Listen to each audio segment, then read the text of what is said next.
कुछ और भी दर्शक हैं, उनसे बातचीत करते हैं। पवन कुमार हमारे साथ नई दिल्ली से मौजूद है। नमस्कार पवन, पूछिए क्या सवाल है। मैम मेरे को 2 से 3 लाख का लोन चाहिए था जी। ऑफिस वगैरह खोलने के लिए। चलिए, अपने अपने बारे में थोड़ी जानकारी हमारे व्यूअर्स को देना चाहेंगे। मैं पर्सनल इसका फाइनेंशियल का जो ये करता हूँ। जी, आपने कोर्स भी किया है, इनफैक्ट आपने जैसे मेल में मेंशन किया था, आप सर्टिफाइड प्लानर भी हैं और आप खुद का काम अब शुरू करना चाहते हैं। हाँ जी। चलिए, हमारी तरफ से काफी मुबारकबाद कि आप एक अच्छा कदम उठाने जा रहे हैं। फाइनेंशियल अवेयरनेस बहुत जरूरी है फैलाना, और इस शो के जरिए भी हमारी यही कोशिश है। बलवंत साहब, इन्हें अब अपना एक ऑफिस खोलना है, और जैसा कि इन्होंने मेल में कुछ डिटेल्स दी थी और अभी बताया कि जगह जो है वो ये रेंट पे लेंगे, यानी कि ओवरऑल 2 से 3 लाख तक की इनको जरूरत पड़ सकती है।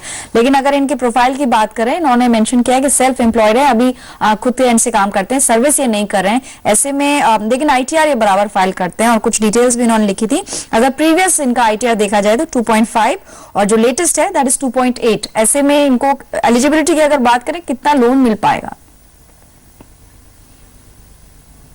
देखिए पल्लवी, ऐसा है, जो पर्सनल लोन है वो एकदम अनसिक्योर्ड लोन रहता है, तो जो लेंडर है वो पर्सनल लोन देने में इतने इजीली लोन नहीं देते हैं। तो वो नॉर्मली जो अच्छी कंपनी में कहाँ सैलरीड एम्प्लॉय है उनको देते हैं, जो सेल्फ एम्प्लॉयड है उनको नहीं देते हैं इजीली पर्सनल लोन। परंतु अगर आपका रीपेमेंट ट्रैक रिकॉर्ड अच्छा है, आपने इनकम टैक्स रिटर्न्स वगैरह फाइल किए और आपका इनकम भी अगर बराबर बताया हुआ है, तो आपको पर्सनल लोन मिल सकता है। जैसे नॉर्मली आपकी जो सैलरी का 12 से 18 गुना है, मंथली सैलरी का 12 से 18 गुना तक आपको पर्सनल लोन मिल सकता है। उनका जैसे बता रहे हैं ये कि 2.5 लाख के आसपास का उन्होंने इनकम टैक्स रिटर्न भरा है, तो एकदम इजीली नहीं मिलेगा। परंतु मेरा सुझाव है, अगर इनको पर्सनल लोन लेना है तो उनके जो बैंक से बैंकिंग रिलेशंस हैं, जहां पे इनका सेविंग अकाउंट है या करंट अकाउंट है, वहां अप्रोच करें। और जो इनकी जो डीलिंग के बेसिस पे उनको एग्जिस्टिंग रिलेशनशिप जिस बैंक से, वहां से लोन मिलने की संभावना ज्यादा है। परंतु मैं एक सुझाव देना चाहूंगा कि जो पर्सनल लोन है उसकी जो रेट ऑफ इंटरेस्ट है वो 14% से 24% के आसपास है वो,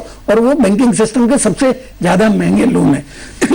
तो अगर आपके पास में सिक्योरिटी देने के लिए कुछ टेंजिबल सिक्योरिटी हो, जैसे आपके पास नेशनल सेविंग सर्टिफिकेट हो, अच्छी पेड अप वैल्यू वाली लाइफ इंश्योरेंस पॉलिसी वगैरह हो, NSC वगैरह हो, यूनिट्स वगैरह हो, तो उनके सिक्योरिटी के सामने आप लोन ले लेंगे तो आपको थोड़ा relatively cheaper rate of interest मिल जाएगा।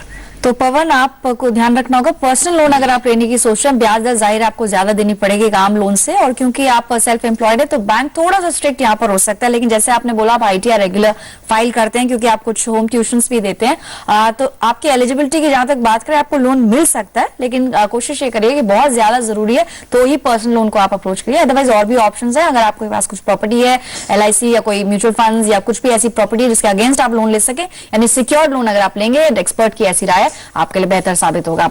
हमारे बाकी दर्शकों के लिए बता दें, अगर आपको भी कोई सवाल भेजने, ईमेल या SMS के जरिए सवाल भेज सकते हैं। तरीका बेहद आसान है, आप हमारा मेल ID नोट कर सकते हैं, moneyguru@zenetwork.com। साथ ही SMS कर सकते हैं कर्ज, क्योंकि आज लोन पर बातचीत हो रही है, कर्ज लिखकर अपना सवाल आप 57575 पर भेज सकते हैं।